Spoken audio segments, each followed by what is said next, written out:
We are live. Had to make some minor adjustments. Excellent. Cool. Cool, yeah. All right.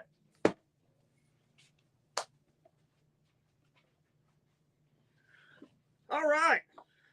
Welcome back, everybody. So, instead of doing Monday Night Madness with the new DC Comics, tonight we're going to be cracking packs here with Ryan, our TCG King, here at Geek Out. I am very sorry that we missed out on Monday Night Madness and Tuesday Treasures last week. I had some things going on. I had to leave town for a little bit. But Tuesday Night Treasures will be back tomorrow night. We're going to crack some packs instead of doing Monday Night Madness, so we'll get everything reset. But that doesn't stop there from being very cool stuff, and y'all coming in to see us, and then everything will be on track again this week. So, without further ado, Ryan, why don't you tell us a little bit about New Capenna? All right, New Capenna is the set that has pre-released this past weekend. It is releasing this weekend, so visit your local game store. Hopefully, it is us here at Geek Out. I know for us, we're going to be having plenty of draft packs to sell, set packs to sell, collector boosters. We're going to have our bundles back in, brand new commander decks, binders all full of singles. In fact, that's what these 4.5 boxes of set packs are going to be for our binders to sell. So we're going to be ready to go for all the singles for it. Is actually a really cool set. A set that is kind of set in the 1920s feel and vibes. A lot of gangsters, a lot of me would call it fantasy nods to the Prohibition era kind of style stuff, but hint nod the some of the developers kind of leaked out and jokingly stated that this set actually was heavily based off of Batman. Okay. Yeah, a lot of the 5 families that are here are all based off of some of the major Batman villains and some of their kind of key features or key philosophies and things. This is a set that's going back and visiting what we call the shards for your 3-color sets. So it would be Grixis, your black, blue, red. Obscura, which is your Esper, so blue, black, white. The Riveteers, which is your Jund. There's a cheat on the sheet back of the box. I'm giving him a cheat sheet so he doesn't have to do it off of memory. The Riveteers, which is your Jund colors, black, red, green. The Cabaretti or Cabaretti is your Naya colors, white, green, and red. And then lastly, the Brokers, which are your lawyers, which are your Bant, white, green, and blue. This is a really fun set to have done pre-release for. It's going to be an amazing draft set. Doing shard drafts is always really popular. Great lands and things to support that. So what's the difference between a shard draft and a regular draft? So generally in regular draft, you're going for 2-color stuff, kind of trying to fit the theme of whatever the abilities are kind of fitting in. With shard drafting, it's based a lot of those colors again. So you're really trying to look and see when I'm looking what color pairs, what color shards are open. Am I opening Great Jund and am I going to keep getting Jund? Am I reading the table right that it's Jund, or is it, or am I needing to move into Maestros or things like that? So it's being able to adjust on the fly, but knowing that only so many people are going to be able to be in so many of the families. So drafting is something I really enjoy doing. Just haven't got to do a lot of it lately, but with people really coming back into the field of paper magic, and Wizards really strongly encouraging paper magic again. I think this is going to be a really fun set to do draft and sealed with. So pre-release packs were all themed around all the 5 different families. Correct. What family did you get? If I had bought a box, which I did not, I was working that day, the entire pre-release day. So I'm the individual who runs all of our pre-release events. So I was on the clock from 2 p.m. to 3 a.m. That day. Yeah, it was fun. But I would have either gone with the Cabrati or the Jund, or the Riveteers. Those fit a lot more my play styles, but I also know how powerful those are in a limited format like that. So I would have personally chosen those families just on strategy alone. Flavor-wise, I'm probably going with Riveteers, probably because their family head is a demon dragon, and they put out big stompy creatures, as the Riveteers are. They're your kind of your iron workers, your big tough dudes, and I got to give it up to them. I think that's a really cool color setup for this set. Cool. I personally went with the Maestros. I know you went with the Maestros. I like my vampires. Plus, it keeps keeps my strategy kind of in line. If I primarily play vampires, it keeps me from buying 87,000 packs, even though I did buy 2 set boxes today. You did. But there's a list of cards I wanted, and I bought 2 set boxes, and every card that I wanted from this set, I actually got. Good job.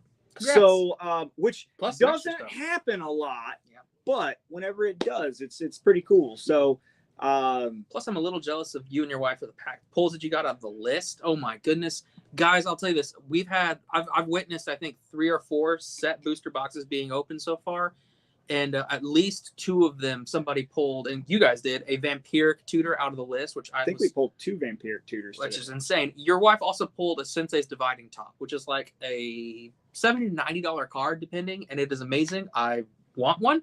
I need one for my commander decks and other things, and I'm jealous. I'm very jealous. I'm not gonna lie. But this set has a lot of really cool stuff for the competitive and constructed formats.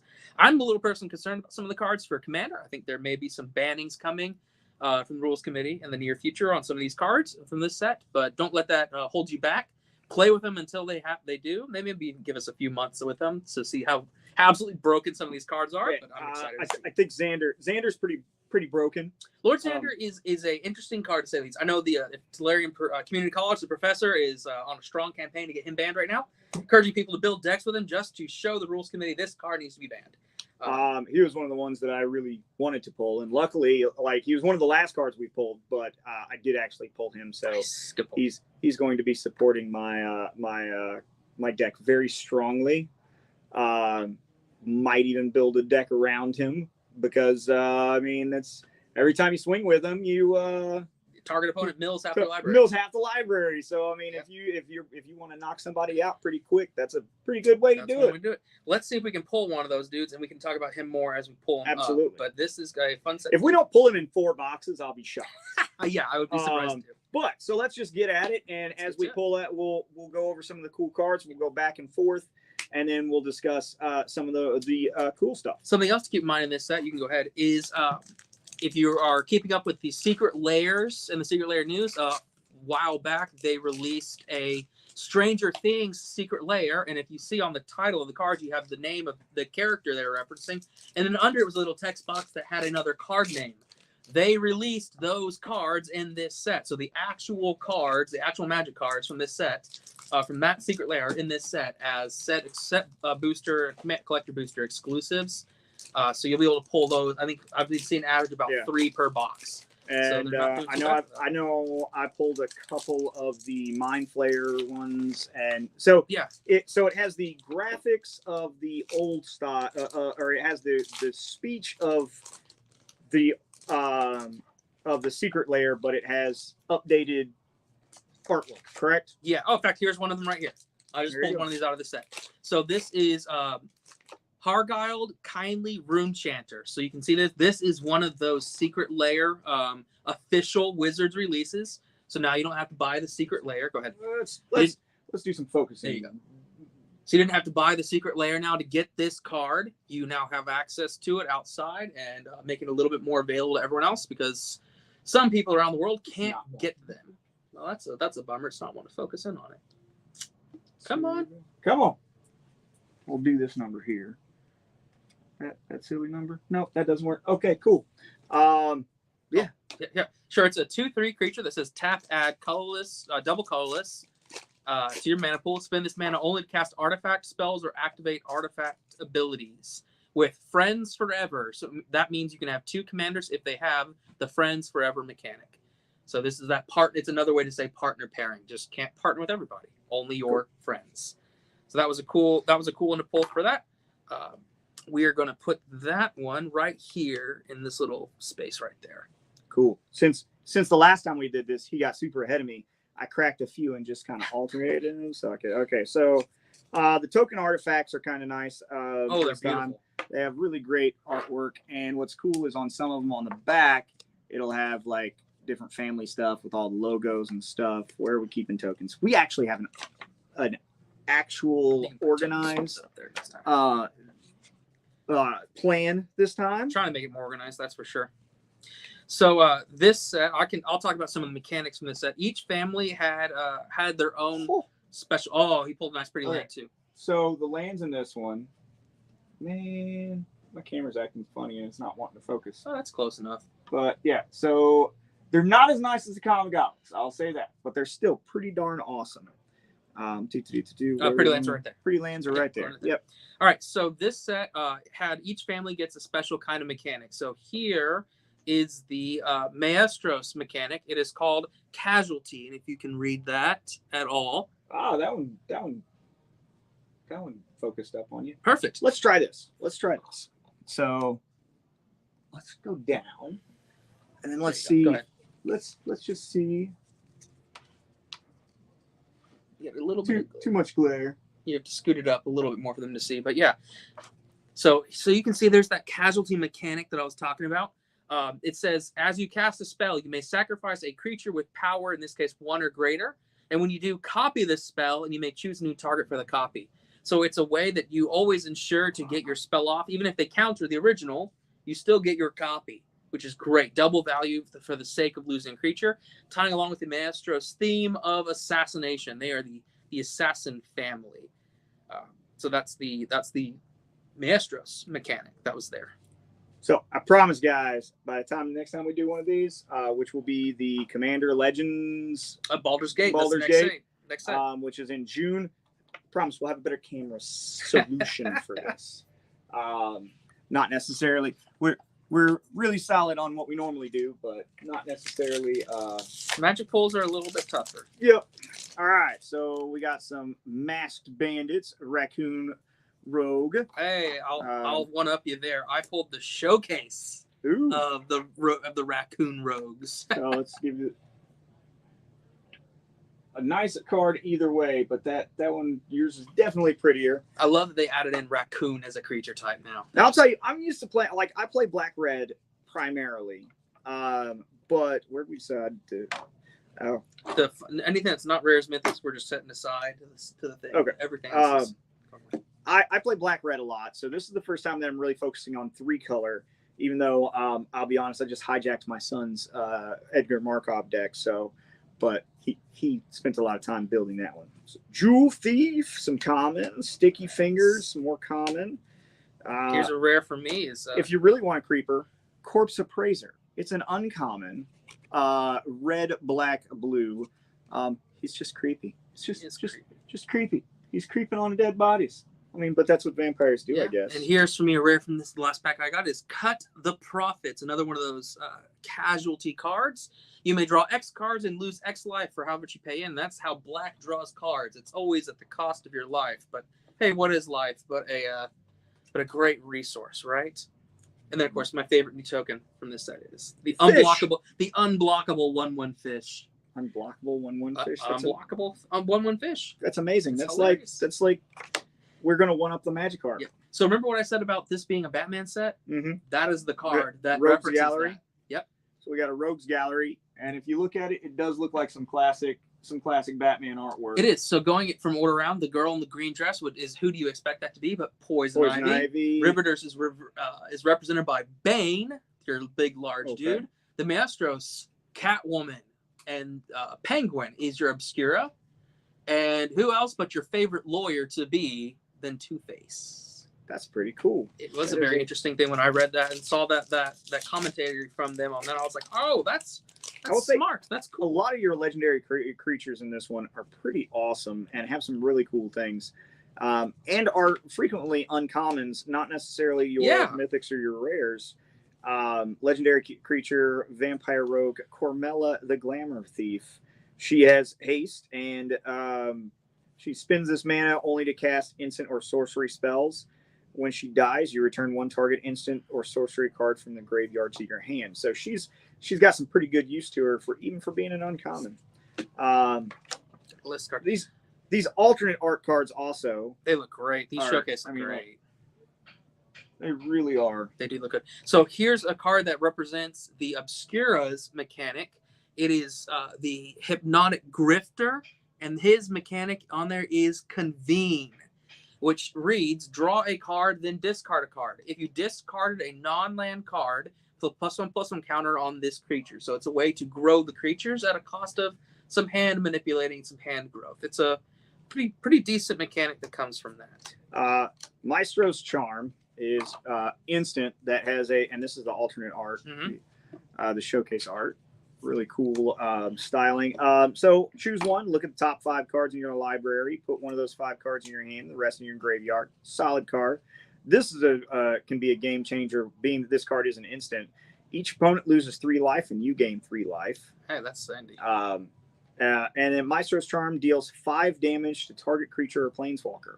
So really useful card right there. Yeah, for being just the shard colors is really strong. So you're talking about some really strong uncommons with legendary uncommons. Here's one. He is Mr. Orfeo the Boulder. He is a Rhino warrior. He is one of the legends of the Riveteers color, or your Judd colors. He reads, whenever you attack, double target creature's power till the end of turn. That can be a little bit super strong. And one of the cool things is the Kamigawa was very heavy on the vehicles. Very heavy on vehicles. We're still getting a few vehicles. I mean, we've gone entire sets without having any vehicles. Yeah. But we've got another vehicle, getaway car, artifact vehicle, and it is a rare. Haste. Whenever getaway car attacks or blocks, return up to 1 creature that crewed it this turn to the owner's hand. Crews 1. So it's a bounce. It gives you bounce. It lets your creature get away from bad situations. A lot of people actually were really disappointed by that card because they were bummed. They said, "Uh-oh, they actually brought artifacts." Yeah, cool. They actually brought right here cars to Wizards, to Magic, the Magic multiverses and things. So now there are actual cars there, and people are kind of questioning that. But I think it's pretty cool. So we had the Maestro's Charm. Now we have the Cabaretti Charm. Also, and this one is the foil artwork. Choose one. Cabaretti Charm deals damage equal to the number of creatures you control to target creature or planeswalker. Creatures you control get +1/+1 and trample until the end of the turn. Or create 1/1 green and white citizen creature tokens. Yep. So the Cabaretti color family tends to deal a lot with these 1/1 citizen tokens, creating lots of tokens. That's one of the reasons I thought it was very strong for a limited format, is because going wide, having lots of creatures is generally the best way to win in a limited format. And the fact that they do it on so many different cards is just really strong. Here's a really powerful legendary that's uncommon. That's the Obscura colors. It is Quasar, the Augur of Agonies, and she reads, whenever you draw a card, target opponent loses a life and you gain a life. That is really strong. So if I draw 2 cards, guess what? My first draw, Charles, you would lose a life, I gain a life. My second draw, you would lose a life, I would gain a life. And I can move that around to different people as I need to. I got the first mythic, I think, out of our packs. And is actually the head of the Obscura family. It is Rafine, the Scheming Seer. He is a Sphinx demon. The Obscura colors with flying and ward 1.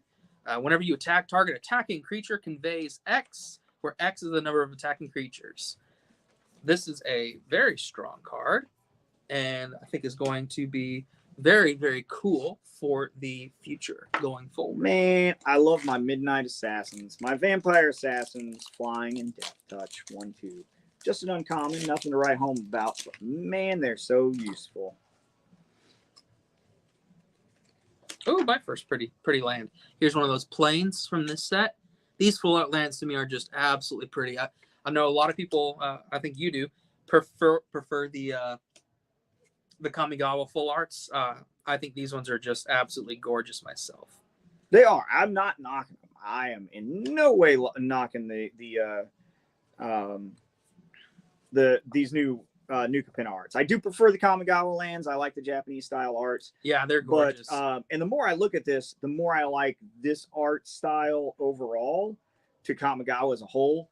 But man, those Kamigawa lands, it's going to take a lot. I think the only thing that might even give it a run for its money is you remember the old Cosmic ones? What set was that? The Cosmic? Yeah. Those are... Yeah. Oh, wait until the Unfinity comes out later this year. Though that's going to be a cool set for pulling lands. Those space themes. It's just random kind of space unset. It's going to be really cool.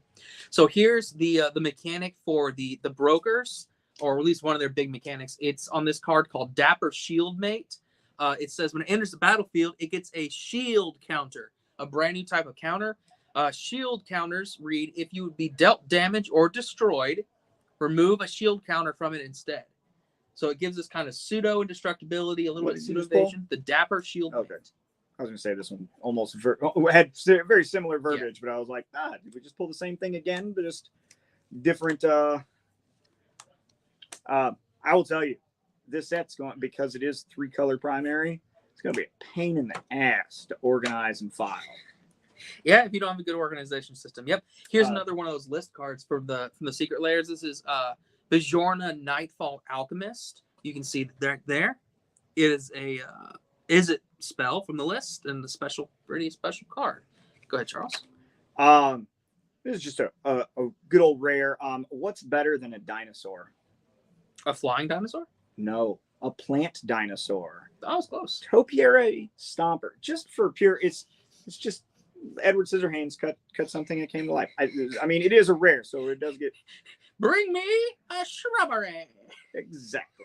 I mean, it does have vigilance, and when Topiary Stomper enters the battlefield, search your library for a basic land, and then put it onto the battlefield, tapped, then shuffle. Topiary Stomper can't attack or block unless you control 7 or more lands. So that can be a little rough.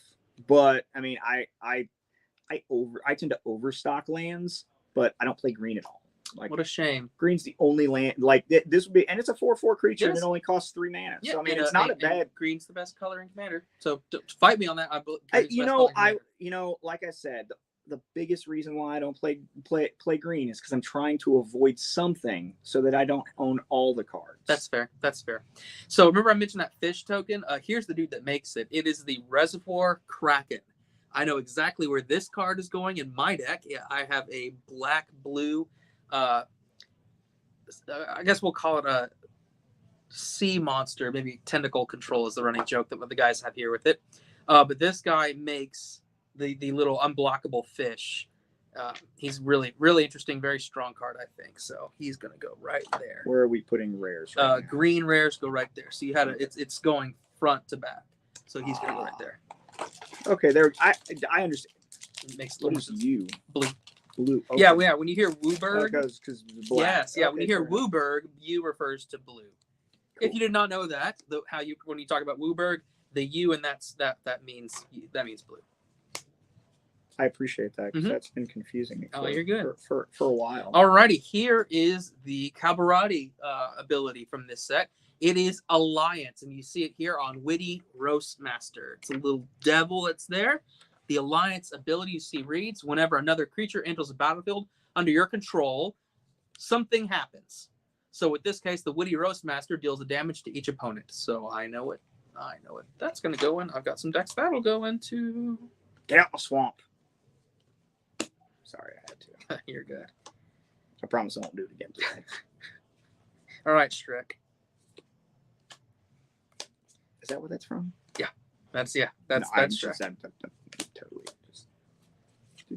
So we're only going to tell you the cool stuff. Yeah. Here's my rare for this packet is the Cabarati Ascendancy. So if you are a long-time Magic player, you may go back to around 2014-ish when they printed Cons of Tarkir, which was a 3-color set, but it was a wedge set. The wedges are the other color pairs. So you get your red, black, white Mardu. You've got your Jeskai, which is blue, white, red. You've got Sultai, which is blue, black, green. You've got Temur, which is red, green, blue. And then you have Abzan, which is white, green, black. Those are your wedges, the colors that kind of function a weird way. They had the original first Ascendancies. Now they printed Shard Ascendancies for the first time. And I'm excited to see a lot of those showing up. I'll tell you, a lot of these bird rogues and such are quite entertaining. There's a bird bartender it's like a speakeasy bartender. Mm-hmm. It's just like the creatures in this one are extra entertaining. I will say the more I read the cards and see the different characters, I think the last time that there was this much just fun stuff in a set was probably Eldraine. Eldraine was just 100% silliness. It was a really cool set. Here's one of the first cards they actually spoiled for the set as a whole was the Broker's Ascendancy. Here's my rare for it. Broker's Ascendancy. It is at the beginning of your end step, put a +1/+1 counter on each creature you control and a loyalty counter on each planeswalker you control. It's not too bad. That's pretty strong. Not terrible. But here's another rarity that is brand new to this set. I know your family has pulled a couple of these already. I only know how to call these as just.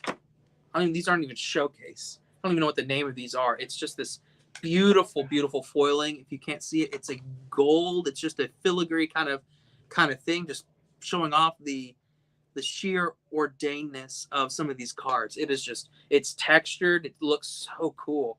But there it is on a common Shattered Seraph. It's the Angel Rogue in this case. This is just a super, super cool. Where are we putting colorless? Colorless is going right here. Right there. Ah, that's a common. That was just a common that you just dropped in there. We're trying to keep it all separate. Okay, cool. And then I got a list card. Elspeth, the Undaunted Hero. It's the Elspeth from the Theros Beyond Death series. So that was a bunch of sets ago. No longer something standard, but interesting thing to pull. Good old citizen tokens. And you know me, I love the art cards. I collect the art cards as they go through. Oh, here's that speakeasy dude you're talking about. There it is. It's the Speakeasy Servers, the card that Charles was talking about earlier.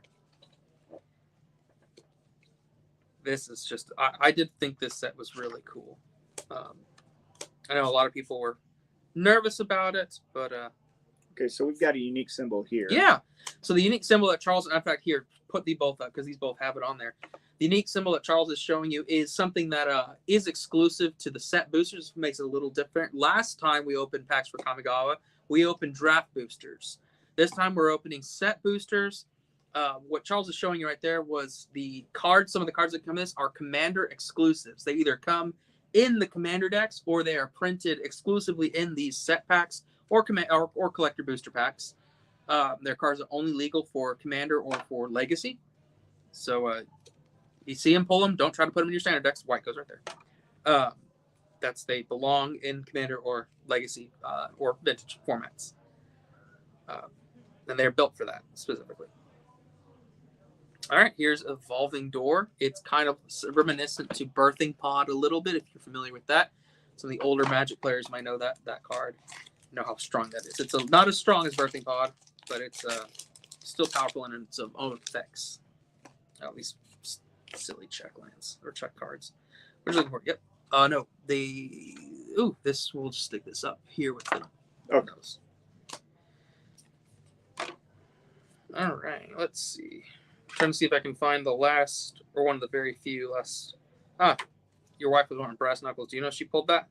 I'm not sure. We'll have to ask her and see if she pulled a brass knuckles. Told you this is a gangster set. Woo! Knuckle dusters. The Obscura Ascendancy and that beautiful filigree kind of showcase art and things. Whenever you cast a spell, if its mana value is equal to 1 plus the number of soul counters on this card, put a soul counter on it and then create a 2/2 white spirit token with flying. As long as there are 5 or more counters on it, spirits you control get +3/+3. That sounds pretty strong to me. So if you are watching this, you probably haven't noticed. I still barely can play this damn game, and he's much of an expert. So I am more about cards that entertain the shit out of me. Sewer Crocodile, because it's a sewer crocodile. Because why not? For no other reason. I mean, he does cost 6 mana. And you can use 3 extra mana to make him unblockable. But he's 4/6. 4/6 is a little steep for a creature, but you know what? That's not bad. Yeah, not too bad.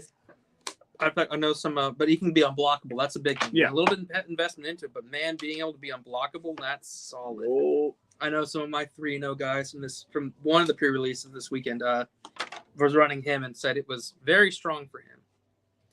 We got Unleash the Inferno is a rare in this set. This is a pretty powerful damage dealing spell for this. It deals 7 damage to target creature or planeswalker. And when it deals excess damage this way, destroy target artifact or enchantment an opponent controls with mana value less than or equal to the amount of excess damage. It's a really good way to get a good solid 2-for-1 into some stuff. Here's an entertaining one going with all the gangster style. Cement Shoes. It is an artifact equipment. Equipped creature gets +3/+3 and has at the beginning of your turns at the beginning of your end step. Tap this creature. Equipped creature doesn't untap during its controller's untap step. I promise I can read. He can. He reads a lot of comic books. Equipped to attach to target creature you control. Equip only as a sorcery. Here you go. I pulled the Foil Gator for you. Yeah, Foil Gator. Foil Gator. All right, here is the last. I think it's probably the last unique ability for this set. It is found with the Riveteers. It is the mechanic Blitz. You can see it here on Plasma Jockey down at the very bottom. It reads, it has Blitz for 3, red 2. If you cast a spell for its Blitz cost, it gains haste, which means it can attack that turn, tap and do its things. And when this creature dies, draw a card. And then you sacrifice it at the beginning of the next end step. So it's a very quick, it comes in, does its thing for a cheap cost, and when it dies, you still draw a card. So it kind of replaces itself. It's pretty solid, does a good thing. I like that ability. So you got, here's a rare legendary creature angel, Ghaida, Font of Hope, with flying and vigilance. Each other angel you control enters the battlefield with an additional 1/1 counter on it for each angel you already control.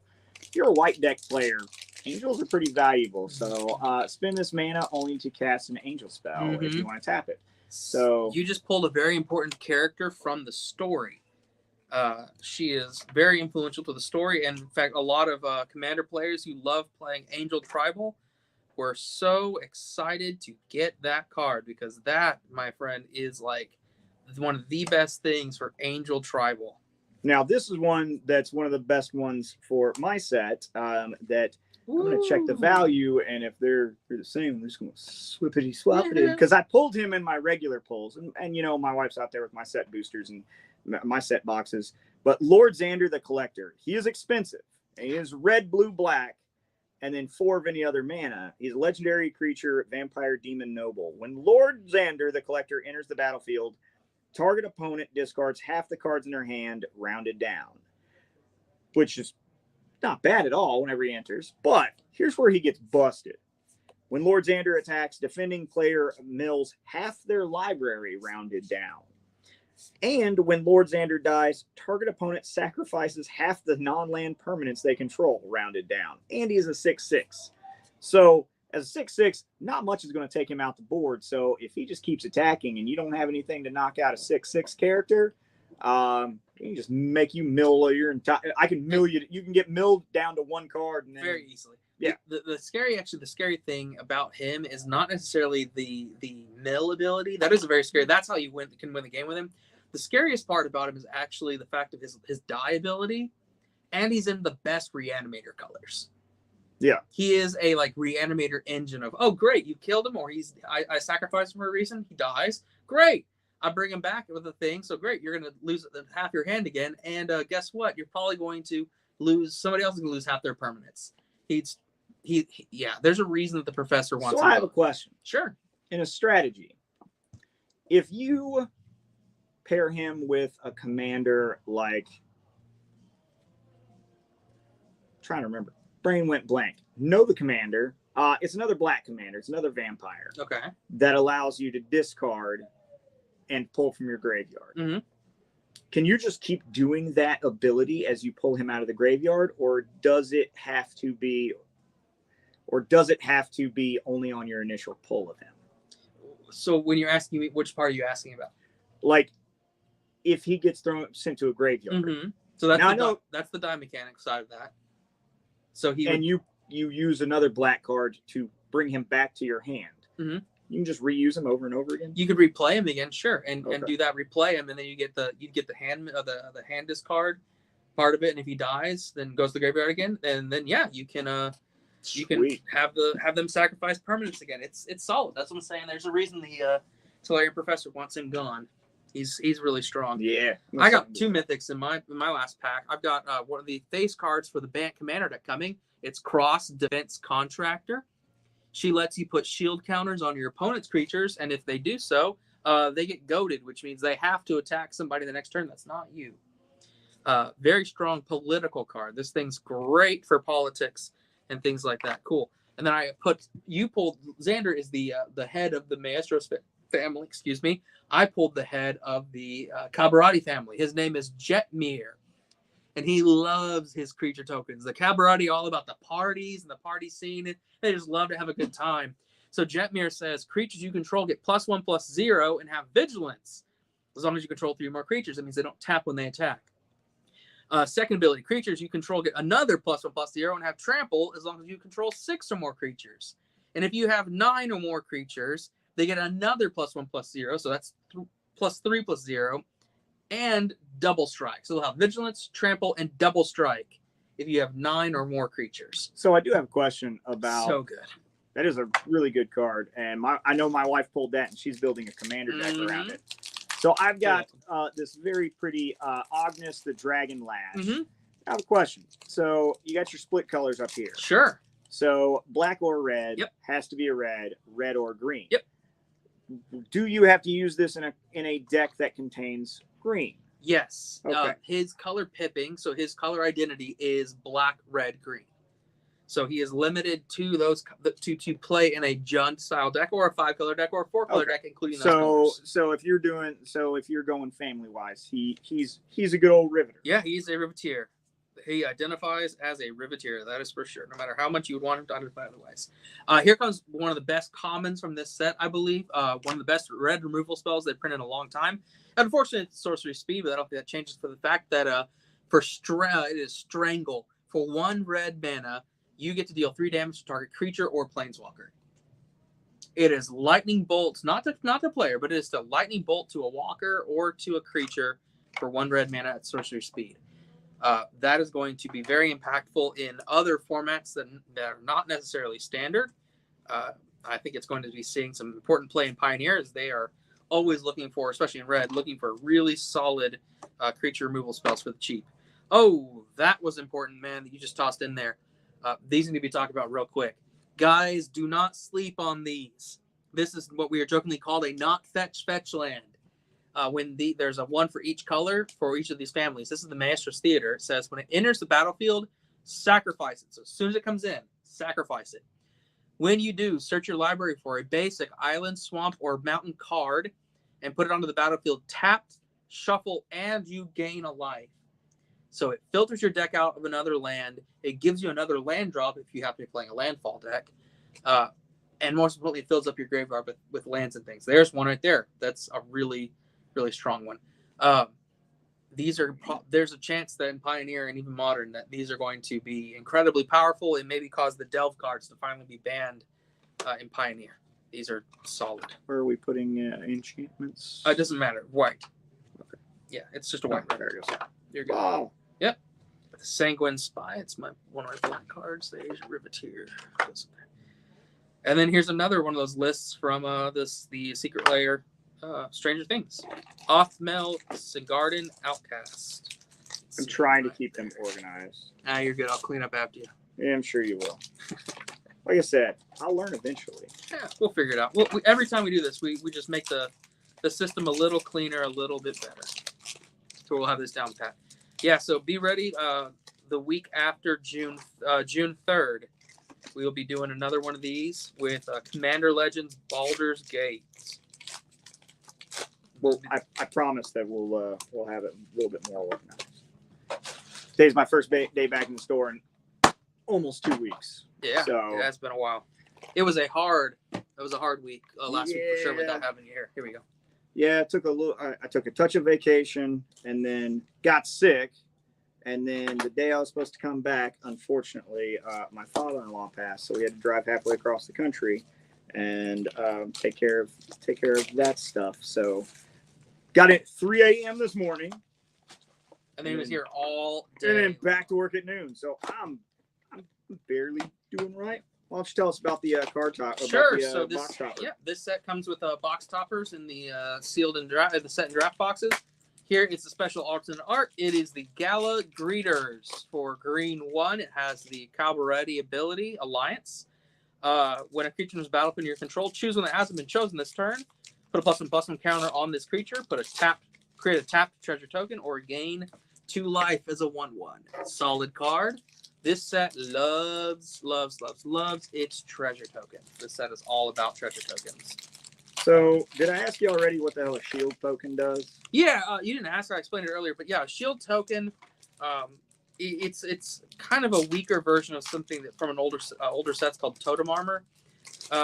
Shield tokens let you kind of prevent the damage for a little bit.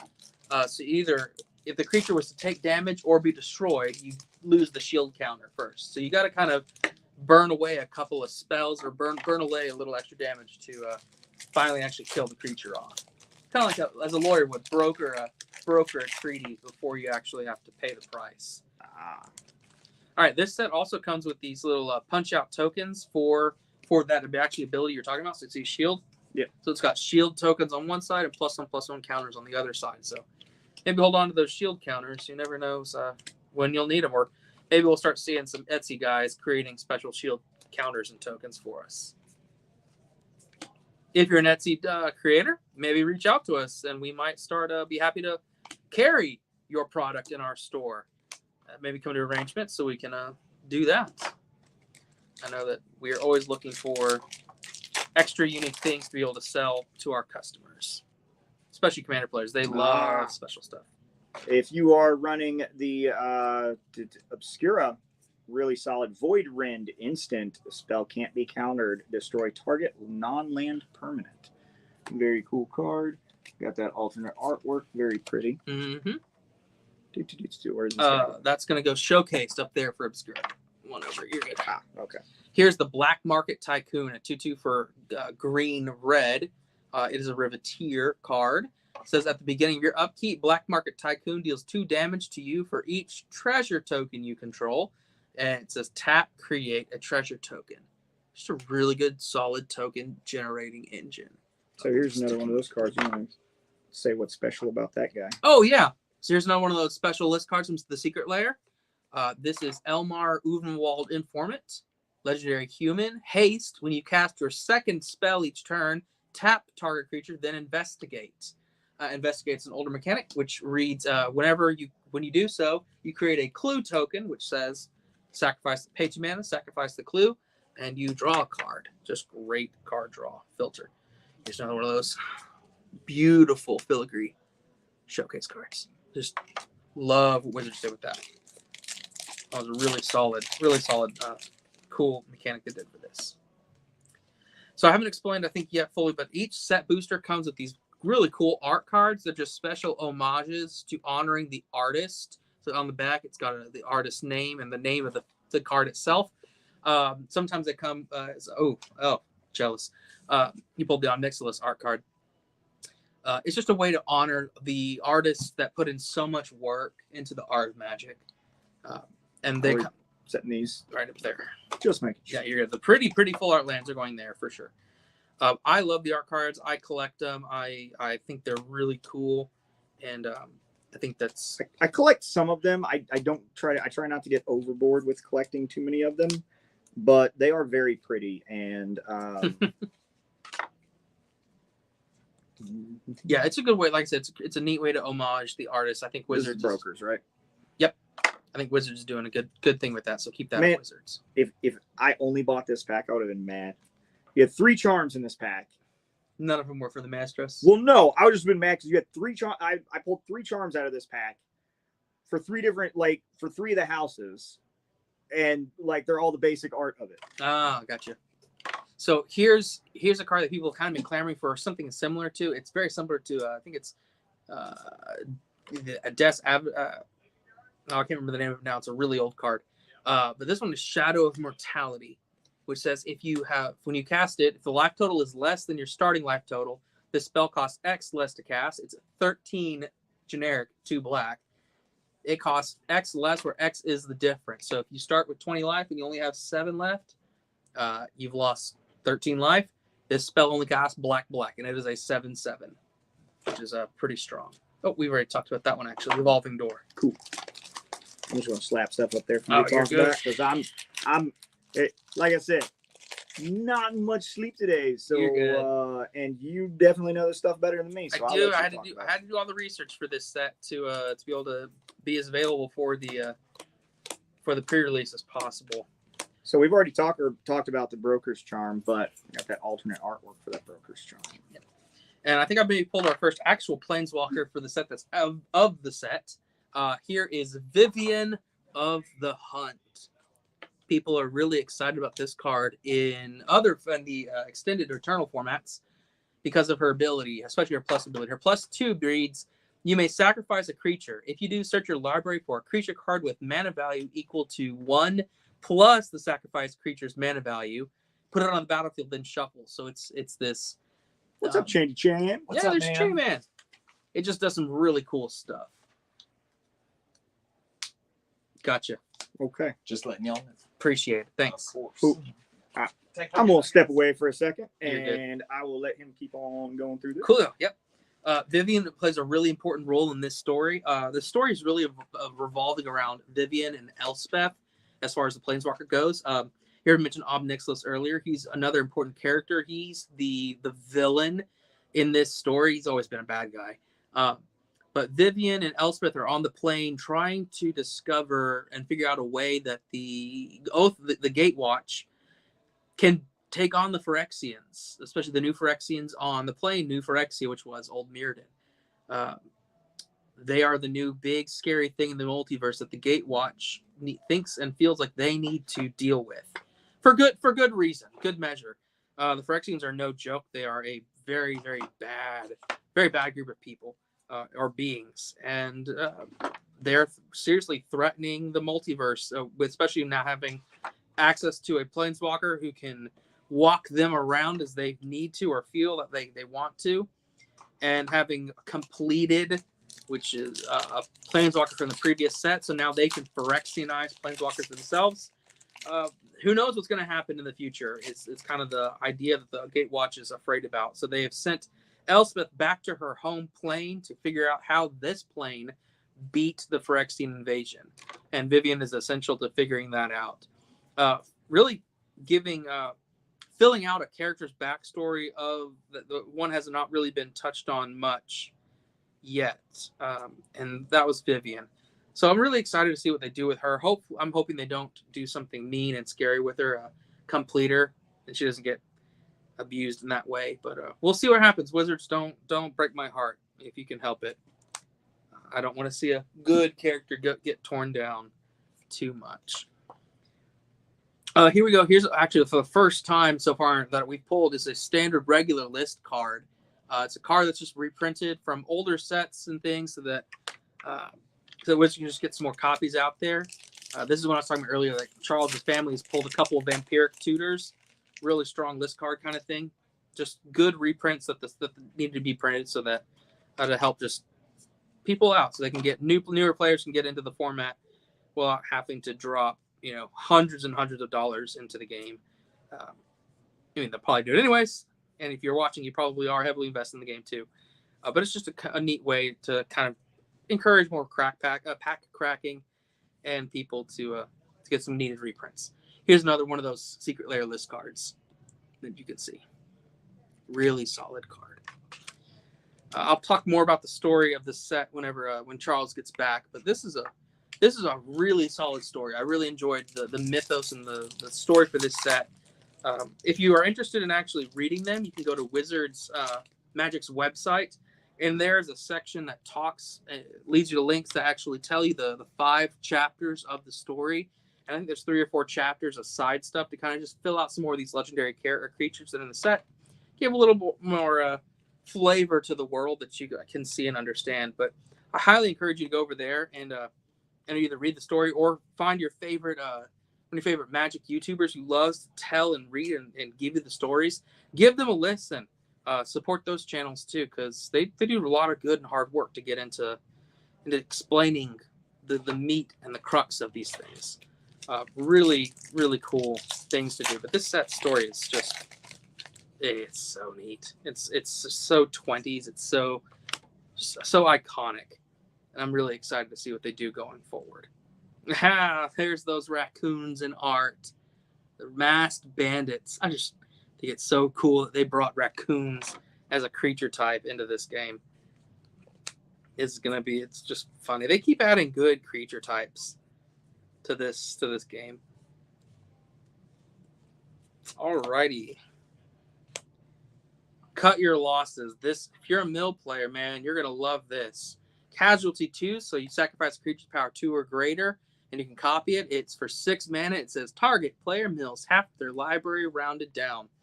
Wizard seems to be somebody in the R&D there, or the development team, the dev team, seems really interested and loving to play mill.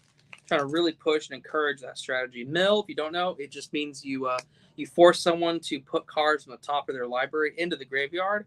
Don't even get a chance to cast them. There's a lot of mean ways to abuse that mechanic, but a lot of players like to use it and play with that mechanic. So Wizard seems to be encouraging the use and build of that archetype. There's a Meet Maestros rare.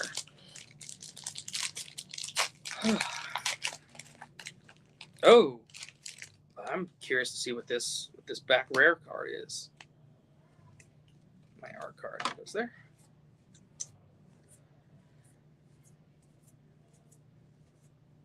Well, I'm glad that Charles is back. It's hard when we don't have good support and good managers around here for that. And Charles is just one of those excellent ones. So I always appreciate having him around to do these shows and run these things. We got one of those Commander exclusive cards. You see right there. Really solid. Really good. And then we got the Topiary Stomper again. I love dinosaurs. I think they're a really fun mechanic and creature for the game. In fact, when I was a kid, I wanted to be a paleontologist. I wanted to be able to study dinosaurs. And so... you don't think all nerds our age kind of had a paleontology? Yeah, I just never kind of grew out of it. I really wanted to do it, but unfortunately I was discouraged from pursuing that as a job option. When I learned how much paleontologists make, that's when I decided I didn't want to be a paleontologist. Yeah, my mother was the one who discouraged me from doing that for that same reason. She said there's not a lot of money in paleontology, and I should have said, well, yeah, great. I want to do something that I love. Unless you write a book, living in a trailer is shooting high. That's fair. I've done that for a while, and I've learned that's maybe not a way I want to live my life, and that's okay. If you are living that way, great, good for you. That's just not how I want to do it. Oh, I didn't mean like living in like a trailer, like a mobile home. Yep. I mean like living in something that's really small and attached to the back of a truck. No. I exactly know what you're talking about. He keeps coming back to justify himself as he's trying to let customers out. So we're still wrapping up our end of day stuff. All right, here's one of those art cards I was talking about that helps to extra honor the artist. This is, as you can see it right here, this art card has a special golden signature on it. Only so many of these are made and printed. I mean, there's thousands of them, but that they're kind of even still limited. Just an extra way to really honor the artists that do these things, because these guys put in a lot of work, and they're only given descriptions, really rough descriptions of what the card is supposed to do and look like. And I know lots of art gets turned in that doesn't ever get used or gets used in other stuff, and it's just you don't know if your things are going to be used. So great kudos to Wizards for you guys supporting the artists in this way. These are beautiful cards. So I know a lot of people don't care about the art cards or think these are a waste. Guys, these are an homage to the artists that put in so much work for this game. So if you don't want them, turn them into your local game store. There are people who want them, who collect them, who enjoy having these. Again, I personally collect them. I've got binders. I've almost completed, I think, 3 of the sets since they've been putting them out. So they're a great way to honor the artists and just to say a special thank you. In fact, I know some of the artists appreciate it. If you bring these to conventions and the artists are there, they'll sign them on top or on the back or something. Just it's a neat way to say thanks and to show how much you appreciate the artist. So give them the thanks that they deserve, because they put in a lot of hard work for the things that they do. So let's just make sure we're showing the artists the respect and the things that they're given. Because, like I said, it always feels good to have somebody say thank you. All right. Got some cool art cards with this. Beautiful. I think it's the first island I've pulled from this in these new big lands, the full arts. Really pretty. Let's see. Oh, talking about a lot of charms again. Goodness. All right, here we go. Bonnie Brack's a zoologist. He's got Convoke. This is one of those Commander exclusive cards that are there. He has Convoke, which says creatures can help cast a spell for each creature you tap while casting it. Pays for one of the colors of this. At the beginning of your end step, if you created a token this turn, draw a card. Pretty good mythic from that set for the commander side of things. Got a list of, I can't even pronounce that name. I believe this is the longest name Wizards ever trademarked. I've heard it pronounced a handful of times. Asmaran Omardi Cardi, Coldicard. That's how you end it. Yeah, mouthful trying to even pronounce it. It's a funny card. When people first saw that list, they thought it was a joke. But Wizards said, no, that is a real card. And it is one that is actually has some good commander play. So came out in Modern Horizons 2. Very good set. Very fun set. Looking forward to the Modern Horizons, the modern set they put out this year. Or modern themed set they're going to put out this year. Alrighty, here's another one of those list cards. So the special ones, it is Sophina Spears Age Deserter. She's the Boros colors, is a 4/4, has Menace, which means can only be blocked by 2 or more creatures. When she attacks, you investigate for each non-token attacking creature. That's pretty good. Pretty solid. And then I've got that shit. There's a guy in our local area. We're in Burleson. There's a guy up in Fort Worth who is looking for this card. He has a Horse and Pegasus deck, I believe commander deck. So there's your Park Heights Pegasus. Every once in a while they release special horses and Pegasuses, or Pegasi, I guess, for the sets. And that's one of them. I'm good, thanks. Asking if I wanted a Snapple. Snapple. Good thing is, I checked, and they're the same price. Nice. So, y'all can have my regular card. I'm just gonna switch. Maestros Mythic go there. Oh, there finally pulled one of these. So if you are again a player from a few years ago, you remember the Ikoria set. Was a really interesting set. Had not a great story to it, but had a lot of really important things, especially lands. They're these really important triomes. That's what they are called. Pretty land. And they decided to, and they were in the Wedges colors. They just decided to reprint the Shard colors. And here's one. You just pulled Lorzander. Here's his lounge, the place that he likes to hang out. Ooh. It is an island, swamp, mountain, land type. So you can fetch those off of other things. It adds either black, blue, or red mana. Enters tapped and has cycling 3, which means you can discard the card for 3 colorless and you draw a card. Solid, just land fixing. If I pull one more glamorous outlaw. There's only so many showcases in these sets. Not every single card has a showcase to it, if you didn't know. Yeah, but I pulled like 12 glamorous outlaw. Like literally 12? Literally 12? Somewhere around there. Rare sorcery. Where are we throwing those? That's gonna be a Riveter's one, I believe. So it goes black red right there. Cool. Yo, it's a right here. You're good. I got the Maestros Diabolist.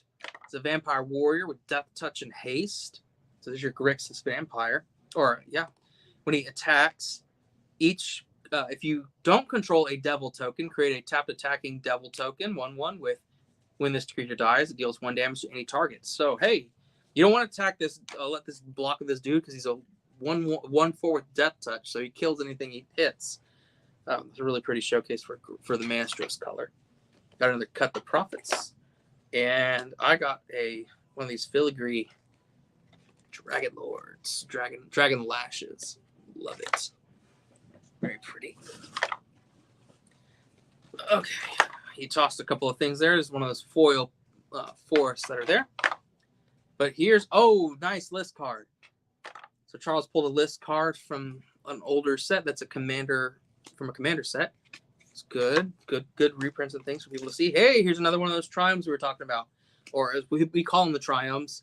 These are just these shard lands, but I think they'll always be called triomes. That's the Bant one. Spara's headquarters. Spara is the family head for the brokers. He's a bird demon. Why's it got to be a demon? Good question. So this kind of goes into the story of the set, and I told the watchers, said, hey, when Charles gets back, I will tell some of the story that goes along with this set. So Elspeth Terrell. Elspeth is a planeswalker that has a lot of drama to herself and to the story. In Theros Beyond Death, she was resurrected, or she was freed from the death area of Theros. And she is a very turmoil, very guilt-driven kind of individual. Elspeth, when she was a child, was raised on Capenna, the plane of Capenna, and they were being attacked and trying to be overtaken by the Phyrexians, the original Phyrexians. Those are lizard people, right? Not really. Think of them more like xenomorphs. Think of them like the Borg from Star Trek. Okay. They're these individuals that are wanting to go and Phyrexianize, strip the living flesh, kind of metallicize, make them Phyrexians, make the multiverse Phyrexian. They had used some planar portals and got themselves onto Capenna. And Elspeth was a little girl when she was kidnapped and was being tortured by them. That triggered her spark. The trauma triggered her spark. And she walked away from her plane and didn't look back. She thought the plane was going to be gone and beaten by the Phyrexians. And so she decided she was going to go and live somewhere else and be raised and just do better somewhere else. Luckily enough for her, or unknowns to her, the plane actually beat the Phyrexians. The people of the plane were able to beat and push back the Phyrexian invasion. It's a great list card. And now that she is older and back, she's looking for her purpose and trying to figure out what's going on. She goes to Dominaria, finds the Gatewatch there, and Johnny, who's her friend and mentor, tells her, hey, I want you to go back to your home plane. We found it, and it survived. We want to know how they beat the Phyrexians. And so that's her purpose of this story. She's trying to figure out and discover how her plane of Capenna beat the Phyrexian invasion, how they survived it. Turns out that after she left, the angels of the plane, the great defenders, were not winning. They needed some help from the demons of the plane, and they made a deal. They brokered a deal. And the demons kind of double-crossed the angels a little bit. And you find out, and the set goes, that what hurts the Phyrexians is this special concoction called Halo, which bolsters the strength of the drinker, as long as they are not Phyrexians. And if a Phyrexian drinks it or is used against them, it hurts them very, very badly. And turns out that Halo... Yeah, throw stuff. Yeah, you're fine. Turns out that Halo is the essence of angels. So the demons took the power of the angels, and it kind of used it to beat the Phyrexians. So it's an answer to the question, to the problem, how to beat these things, but not a good answer. So these heads of the families that are there are the actual first 5 demons that brokered the deals with the angels. Box toppers are all the same, right? Box toppers are all the same. Okay. So these demons that are heads of all the families, Jetmir, Xander, I can't remember all the other names of them that are there. Mostly you focus on Jetmir and Xander in the story. They brokered a deal with the angels, and so they're not the best of guys, but they're also not terrible individuals at the same time. They just wanted to survive. So that's why they're demons. Long story short, that is why all the family heads have to be demons, because they are the original demons. I mean, I was just making a joke, but I appreciate the lore. Yeah. The lore is fun. The lore is great. It makes sense to the story and gives a little bit more fleshed out things. Remember how I said earlier that angel that you pulled, this girl, Gaiata, is really important? She is a descendant of angels. And you find out that in the story that she is, the Cabarati are announcing to the plane that they have found and are this thing they're calling the font. Nice, got it in a drawer. They found this thing they're calling the font, and it turns out to be Gaiata, as she can just create Halo because she's a descendant of the angels. And Elspeth thinks that's a little bit wrong. And so when some chaos and things occurs, Elspeth encourages her to come with her and on the run. And so there's the Obscura's land. And that's why she can do things for angels, because she herself is part angel and is great at helping them out. I'm putting stuff right there that might be important because, once again, expert, Sure. semi-dum-dum.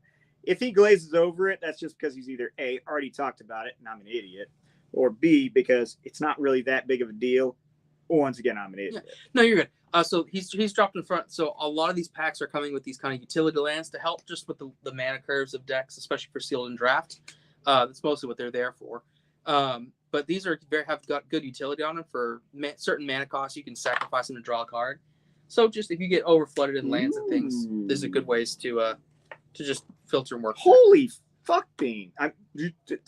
We try to keep it PG-13. There's my F word. All right, you're one. Shadow of Mortality, 15 mana is what this costs. 13 of any color, 2 black. Creature avatar. If your life total is less than your starting life total, this spell costs X less to cast, where X is the difference. None of that makes sense to me, and it seems like talking in a circle, but it's a 7/7, and it's the full art version. Yeah, we've not seen the full art. I actually pulled the regular one, and we talked about that one a little bit. But that is amazing full art. I've not seen that full art yet. That is gorgeous. This should go somewhere in the important lands. We will just put it in Probably right there. We'll stick in the mythic spot right now so they can see it. I can imagine that's not going to be an inexpensive one whenever. No, it's going to probably see some Eternal format play because it helps with the balancing of. Ooh! So here I pulled the Jetmir's Garden. This is the Naya Triome. And the reason I'm showing mine first is because Charles pulled the showcase foil one of these. So yeah, that's he upped me definitely there when that comes. He also managed to pull a really solid pack. He got the Elspeth Planeswalker from this set.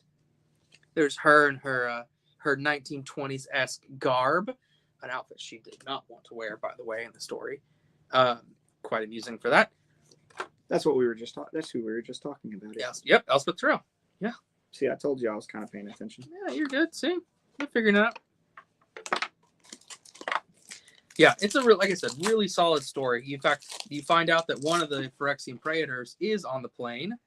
And the Praetors are the leaders of the Phyrexians, but he is the one that is not really pro Phyrexians. He wants to be left alone. He wants he and his tribe to just be left alone, for them not to bob, for the rest of the Phyrexians not to bother. He's not interested in multiverse domination. He just wants to have fun. He's the Red Praetor. His name's Urbrask. Solid.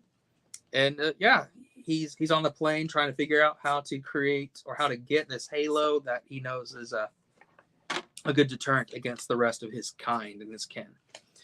Here's another one of those secret layer cards. A lot of them are coming to set boosters. It seems to be about half of the list cards are now replaced with those, which I'm not mad about.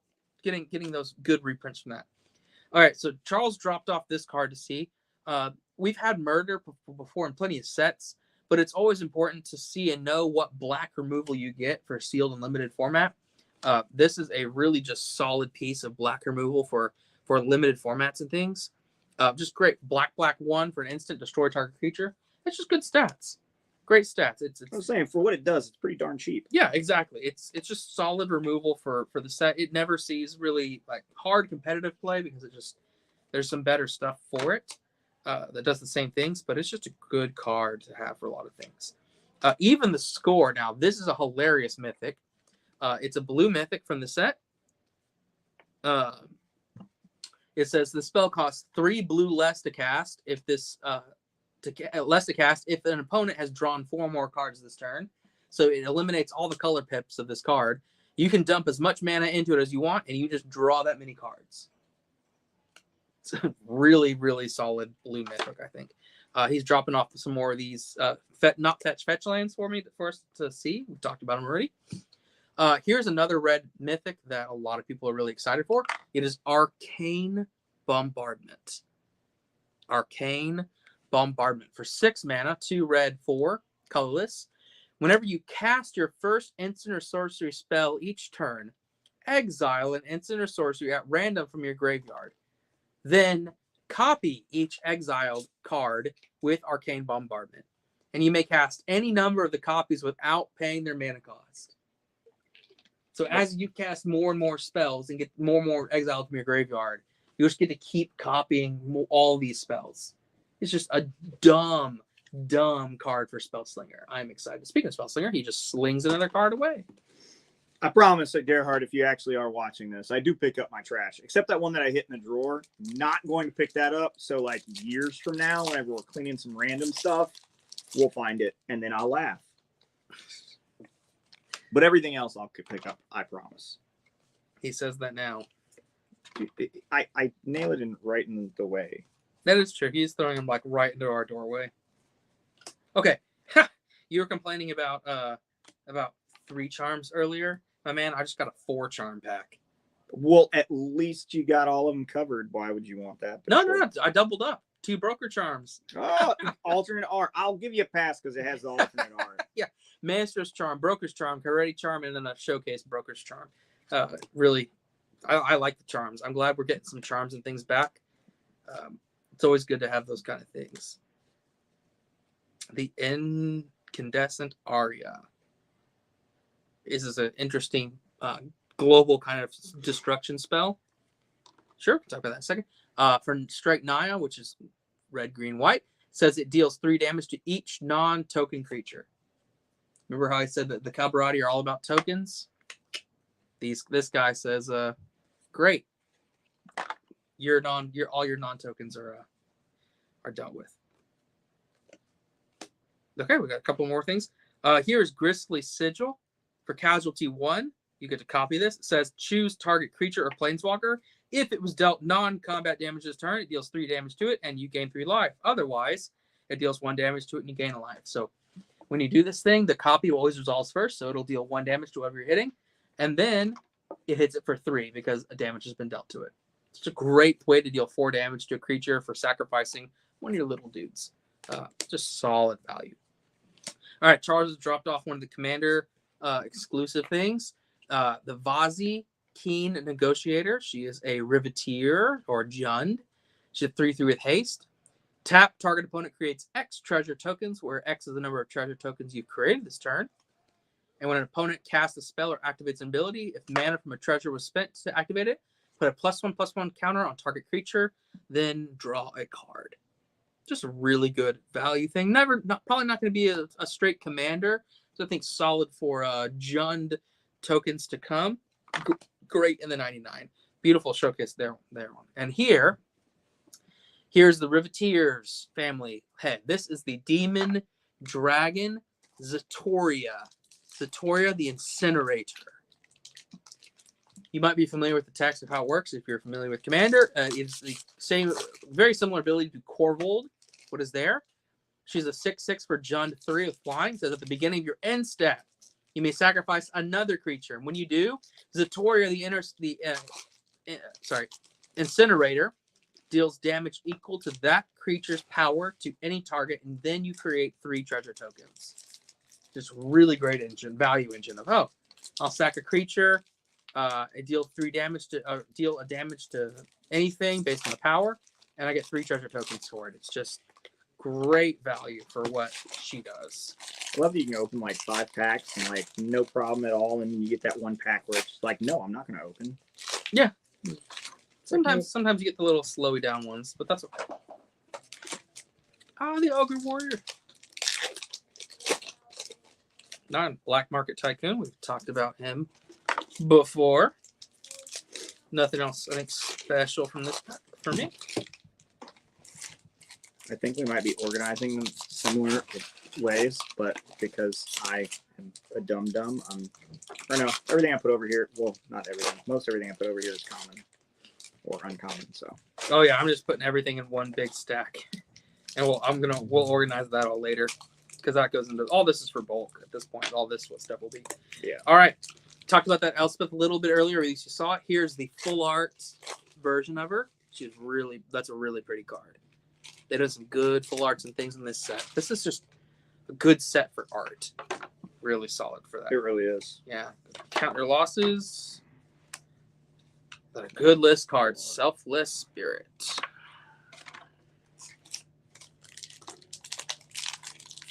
That can just go. These lands that you're pulling out can just keep going back in your lands pile and things like that. Okay, just my regular lands pile. Yeah. Okay. Yeah. Rare lands are the ones we really want to stick in there and showcase and talk about if we keep pulling them. Yeah, this Triumphs I know are going to be big chase. I've got a lot of players that are already asking, hey, have you pulled any? Have anyone traded things in? And unfortunately, we changed our trade-in policy for pre-release time. So no, we don't have any of them yet and that's why we're opening up all this stuff now so that we can have things ready to go for Friday. So hopefully the plan is by Friday when our players come in to purchase cards. Then now the set is actually released. The binders will be ready to go for them to be able to purchase singles.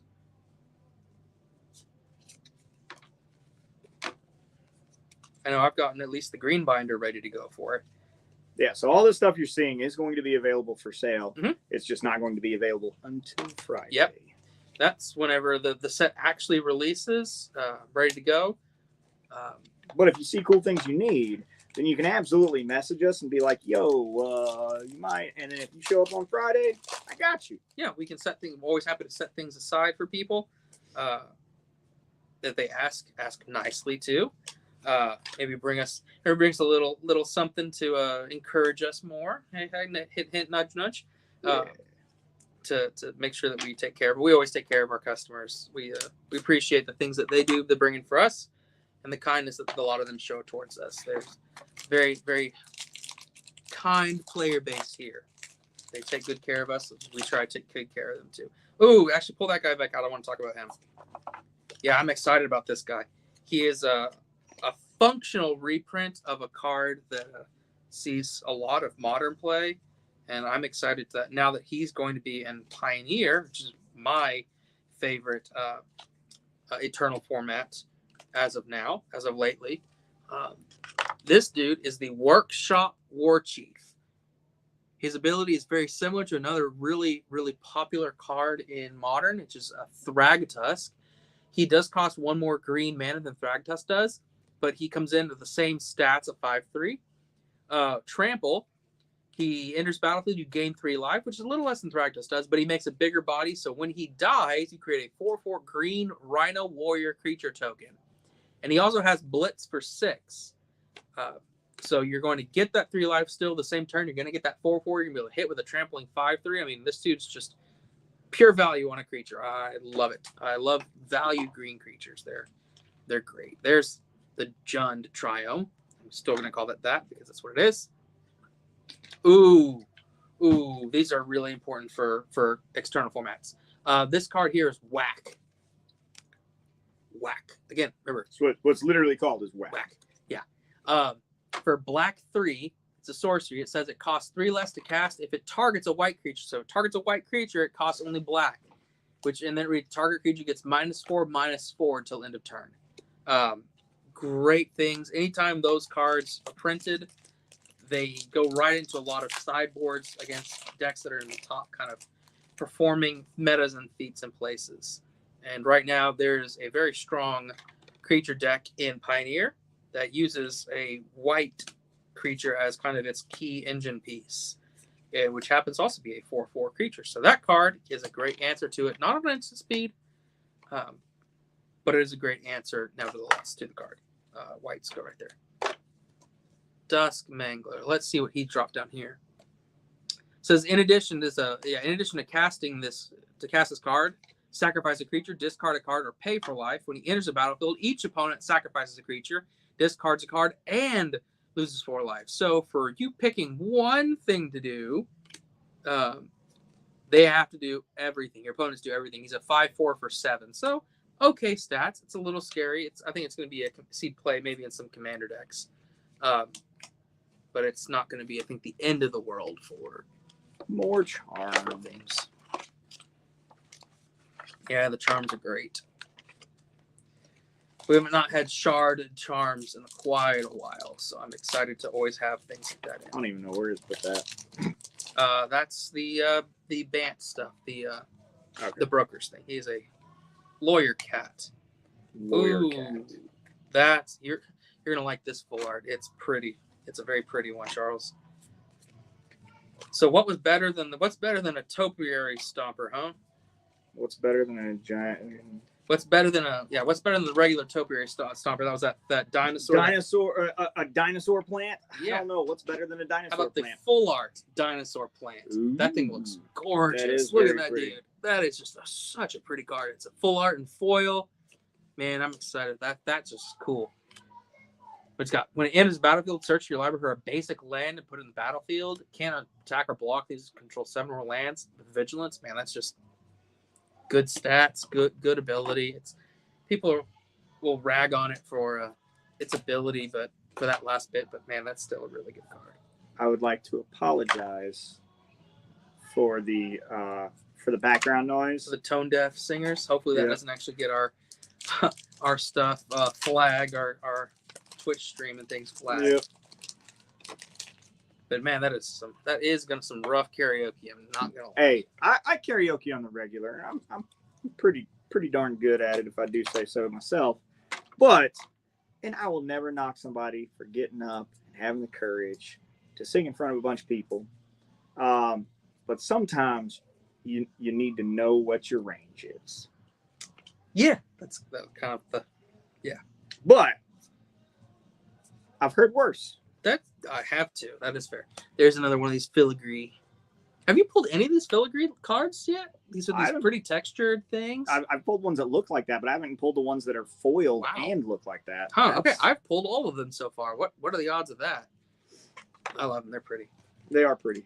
All right, here's a one of these commander exclusive cards. It's Boxing Ring. It's an artifact that's green. You can see it right there. I'll show it up in a second. It says whenever a creature enters the battlefield under your control, it fights up to one target creature you don't control with the same mana value. It has tap, create a treasure token, activated only if a creature fought this turn. That is the Boxing Ring. Remember, as I said, this is a classic 90s, or not 90s, a 1920s kind of style kind of set. A lot of oldie stuff from that era. Boxing was one of those big ones. Here's the Angel of Suffering. It's a black mythic from this set. Has flying. It's a nightmare angel. It says if damage would be dealt to you, prevent the damage and mill twice that many cards instead. I know some decks that might go into, especially with cards that let you just shuffle your graveyard right back into your library. Man, I might need to pick that up. You pair that with Lord Xander, you make some people mad. Yeah. Sorry, that's the list card is there. Yeah, you can do some silly things with that. That's for sure. Oh, the Crackin New Copy token.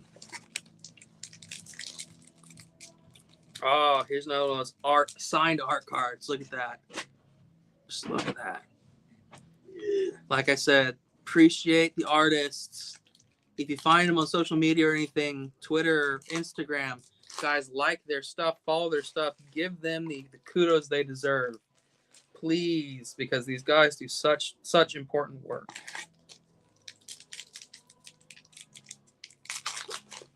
And there's the TikTok songs. And I will say this. You say that the artists do the important work. We were all locked up for the last 2.5 years. I mean, we just literally at our store we just stopped wearing masks. Yeah, for us, the employees. Yeah. Yeah. For the customers, we've had that lifted since I think January. Oh, longer than that. Yeah, July of last year. Was it? Yeah. It's been a long. It's been a while. Anyway. Yeah, I was still a customer when that. I will tell you,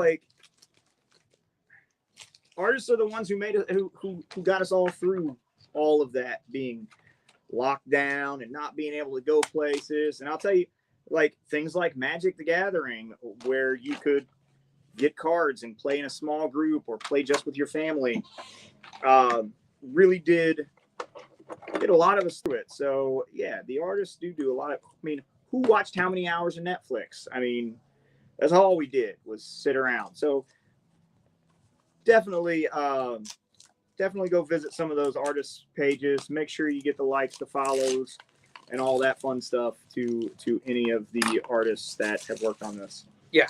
Well, in anything. I mean, you know, really. Geek Out is our comic book store. We definitely deal a lot with art. We have art that we will commission and sell from people, or they'll ask us to sell for them. So we put it up on our walls. I mean, our store revolves around art and good artists and appreciating artists. It really does.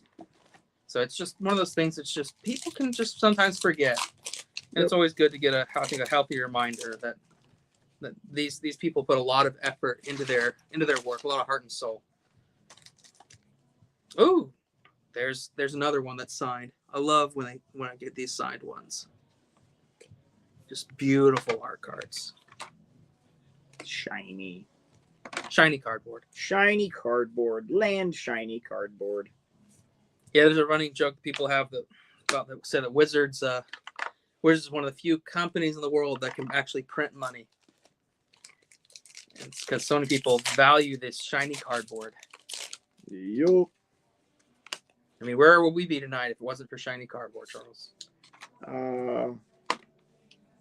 Probably sitting around doing nothing at the house. Yeah, that's probably hanging out at home. That's for sure. Probably playing something on my Switch. Probably so. Ooh, I like this one. This is the Horde Hauler. It's a rare vehicle. Watch your mouth. You didn't deserve to be called that. It's got trample. Your words trample over my heart there, Charles. When Horde Hauler deals combat damage to a player, create a treasure token for each artifact they control. That's pretty good treasure creation. I like it. And look, dude, I keep pulling the filigrees. I don't know what is up with my luck with the filigrees, but look how pretty that is. Man. They are really pretty. And they got this good, you felt the texture on these, right? Yeah. I mean, it's just, these are cool. They're cool cards.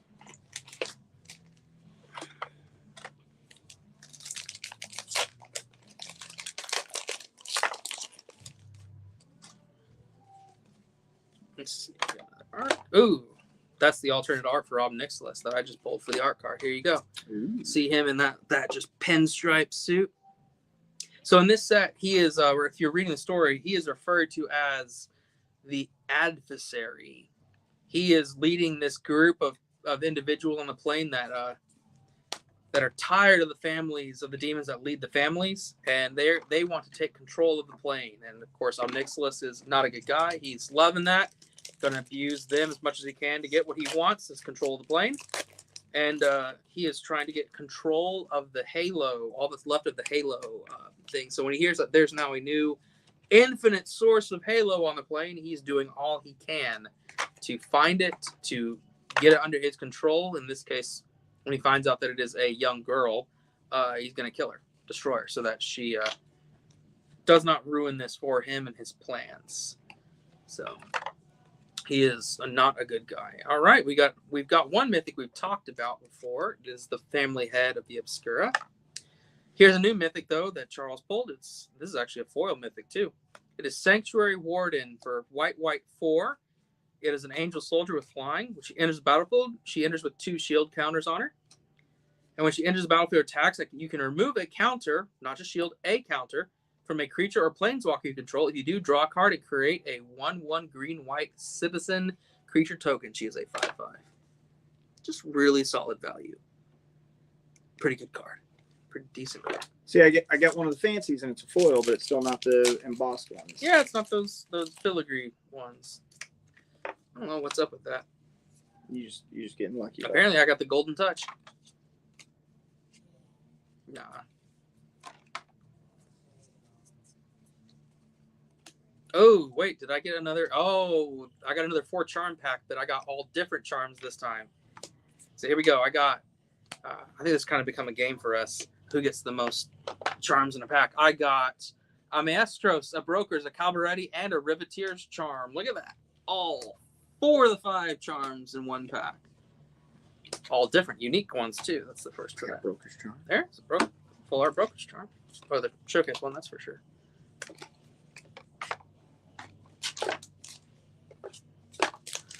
There's blue. That's black. Remember, you is blue. Mm-hmm. This Charles is still pretty new to the color blue in Magic. I'm also kind of tired. Yeah, of. I am too. It has been a long day. I've been here since Charles, actually a little bit before Charles got here. Yep. But that's okay. Yeah, apparently everybody decided to return their rental cars at the same time on a Monday morning, so I was delayed getting here today. No big deal.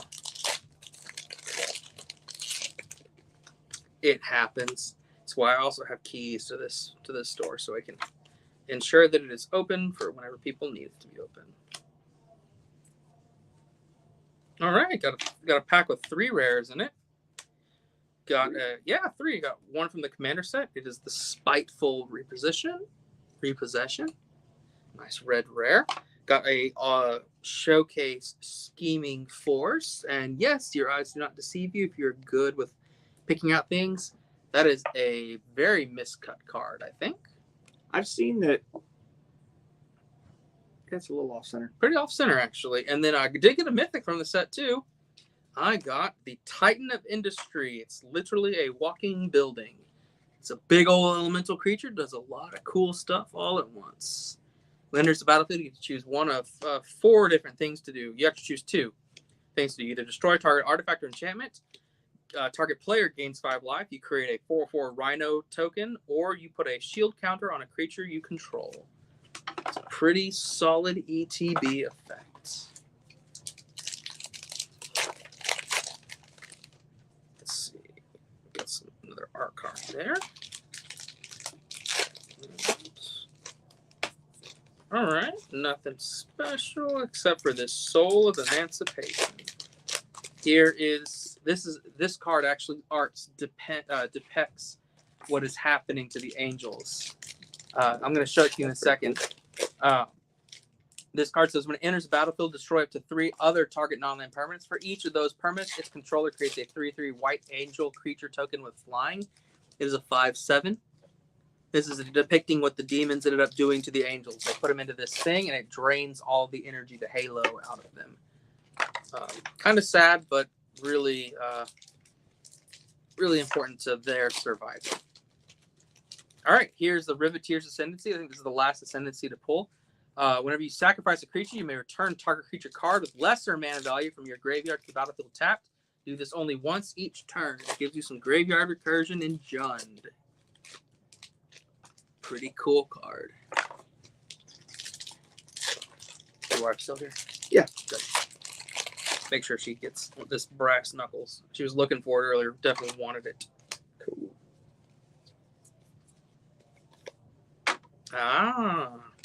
Pretty land. Pretty land. I pulled the newest board wipe that comes in this set. They always print a board wipe, and here's this new one. It's Depopulate. For white 2. Each player who controls a multicolored creature card draws a card. So each player who controls a multicolored creature draws a card, then destroy all creatures. That's pretty much how this entire, like, you pretty much. Here's another Riveteer's Ascendancy. Mm-hmm. So, you know what's actually kind of funny is this card, a lot of times in different countries, the cards have different names. Mm-hmm. In, I believe, one of the European countries, or it was at least poorly translated from one of the other foreign language countries, the card is not called Depopulate. It was called Culling. There's some players that looked at that and said, I don't know if that's a PC name for a Magic card. Yeah. So I'm glad that the English, the American translation for it is Depopulate. The less drama and scandals we have, the better. Like I said already, this set already comes with a little bit of controversy because some of these cards players think are a little bit too strong. Especially in certain formats. We have not yet gotten to the green mythic that I really am thinking is going to be a problem for Commander play. If we pull it, I'll definitely talk about it and talk about why it's a problem. But oh look, another Lord Xander. Just the regular art? Yeah, just the regular art one. But hey, Lord Xander is a solid piece. He is. He's a busted for man. Yeah, he's one of those cards I could see maybe being banned. Like I said, we got people that are petitioning for him to be banned. I could see it happening. I think he's definitely strong. Can see why people want him banned. He's not terribly hard to deal with personally, but I think he's definitely does not encourage. Lots of fun play. That makes sense. So Charles set in front of me. Oh yeah, we pulled that list. Talked about that actually. He pulled the last family lord that we needed to see. This is Falco Spara, the Pact Weaver. He is the bird demon of the head of the Broker family.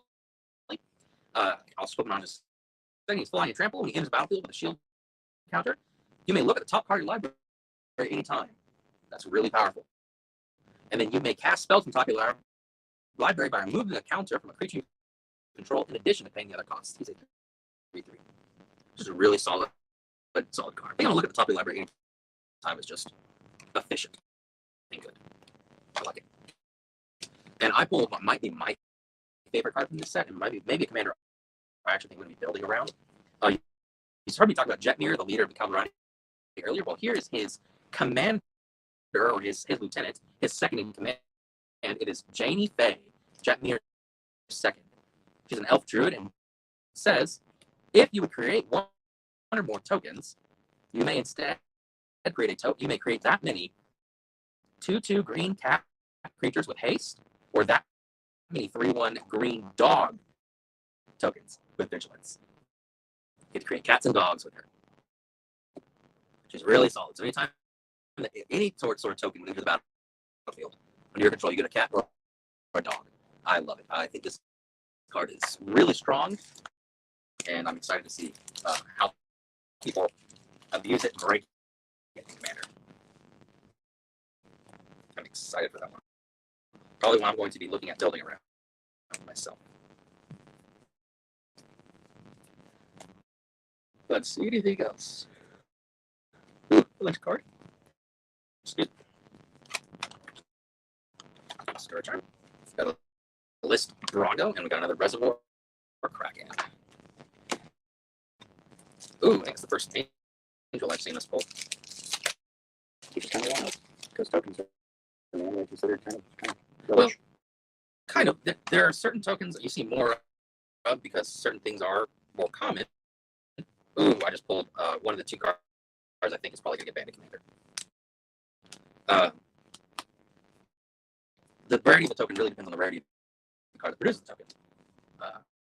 So that's why I'm surprised to see the angel, though we haven't seen the angel yet. You got another showcase art of the Shadow